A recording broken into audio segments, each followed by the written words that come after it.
पाकिस्तान में टिड्डियों का राजा कुटकुट वहाँ के कम होते भोजन से बहुत परेशान है। उसे इस बात की चिंता खाए जा रही है कि यदि ऐसा ही रहा तो अगले कुछ दिनों में उसकी करोड़ों भुक्कड़ सेना भूख से निश्चित ही मारी जाएगी। इसलिए वो अपनी पत्नी किटकिट से इस गंभीर मुद्दे पर चर्चा करता है। देखिए रानी किटकिट, ये संकट बहुत बड़ा है। अगर इसका समाधान 1-2 दिन के अंदर नहीं निकाला गया तो हम सब भूखे मर जाएंगे। आखिर हम राजा हैं, इसलिए इसका समाधान हमें ही निकालना होगा। इसके लिए हमें तत्काल एक आपातकालीन सभा बुलानी होगी। हम अपनी टिड्डी जनता के बीच ही इसका समाधान निकालेंगे। ठीक है, हम कल दोपहर में ही अपनी जनता की सभा बुलाते हैं। सुनो सुनो सुनो, हमारे राजा कुटकुट और हमारी रानी किटकिट का संदेश सुनो। हमारे राजा और रानी ने कल दोपहर को एक आपातकालीन सभा बुलाई है। उस सभा में सभी टिड्डियों को उपस्थित रहना आवश्यक है। राजा और रानी ने आपातकालीन सभा बुलाई है। लगता है मामला बहुत गंभीर है। हाँ भाई, सच कह रहे हो। पता नहीं अब क्या होने वाला है। अगले दिन उस सभा में पाकिस्तान की करोड़ों टिड्डियां आते हैं। उन सभी के चेहरे पर बेचैनी है कि पता नहीं राजा और रानी अब क्या घोषणा करने वाले हैं। उस सभा में टिड्डियों के राजा कुटकुट, रानी किटकिट और नन्ही बेटी राजकुमारी किट्टी भी हैं। सभा में आए हुए मेरे सभी पेटू भाइयों और मेरे पेटू भाइयों की प्यारी प्यारी बहनों, आप सभी जानते हैं पाकिस्तान में हमारे पास खाने के लिए अब कुछ भी नहीं बचा है। हमने इनके खेतों की सारी फसलों को चट कर लिया है। अब यहाँ का कोई भी इलाका ऐसा नहीं बचा है जिसको हमारी राक्षसी पेटू सेना खाकर अपना गुजारा कर सके।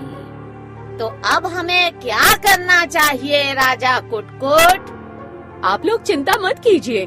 जब तक आपके राजा कुटकुट और आपकी रानी किटकिट इस दुनिया में जिंदा हैं, तब तक आप लोग कभी भूखे नहीं रहेंगे। हे, हम खूब खाएंगे।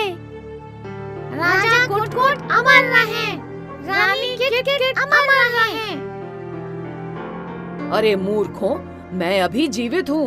तुम मेरे मरने से पहले ही मुझे अमर क्यों कर रहे हो? अब तुम लोग ध्यान से मेरी बातें सुनो। आज रात में ही हम लोग भारत चलेंगे।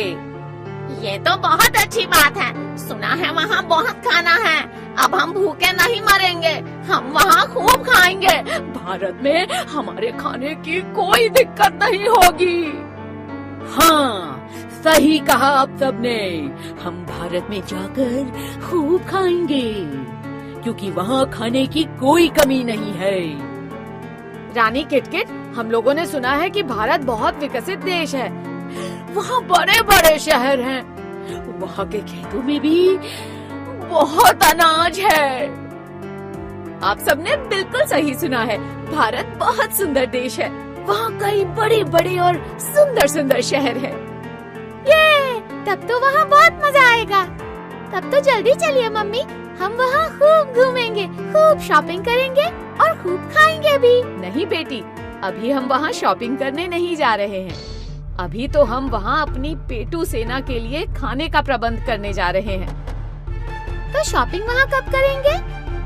किट्टी बेटी, जब हमारे साथ ये पेटू सेना नहीं होगी तब हम, तुम और तुम्हारे पापा वहाँ शॉपिंग करने चलेंगे।